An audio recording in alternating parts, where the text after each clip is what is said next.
আচ্ছা ঈশা, বিধির বোনকে যে ওই ছেলেটা ছেঁকা দিয়ে ব্যাগা করে গেল, মানে কি এটার জন্য কি বলা উচিত তোমার পক্ষ থেকে? কিছু বলো তো। আমার পক্ষ থেকে বলতে গেলে ও ভীষণ খারাপ কাজ করছে।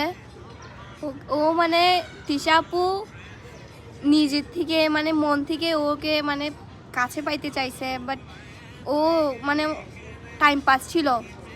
যে ছেলেটার নাম কি মানে মনে টাইম নাই। পাস করছে আর কি, হ্যাঁ, ভাইরাল হওয়ার জন্য। ছেলেটা হ্যাঁ ভাইরাল হওয়ার জন্য মনে হয়। মানে ওর জায়গায় যদি আমি থাকতাম তাহলে আমি কি করতাম আমি নিজেও জানতাম না। ও যে মানে এত ভেঙে পড়ছে তিশা আপু বলার বাইরে। ভীষণ ভালোবাসছে, ভীষণ তার ভালোবাসছে। জন্য দায়ীকে? তার জন্য দায়ী ছেলেটা।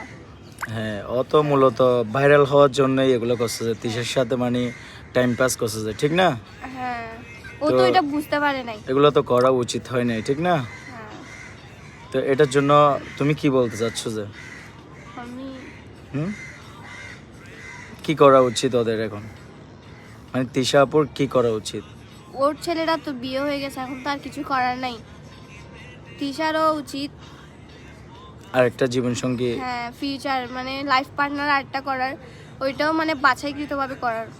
তখন মানে নিজের আবেগটা মানে প্রকাশ না করা, ওর থেকে প্রকাশ করতে হবে। যে সামনের ফিউচারে যে লাইফ পার্টনার আসবে ওর থেকে প্রকাশ করতে হবে আগে, তারপর ও বাছাইকৃত করে ও ওর লাইফটা সাজাবে আর কি। এখন বন্ধুরা আপনারা সবাই বলবেন, ঠিক আছে, তিশা আপুকে এরকম অবস্থা করাতে এখন এই এই ছেলেটার কি করা উচিত ছিল? ঠিক আছে, কমেন্ট করে জানাবেন, ঠিক আছে।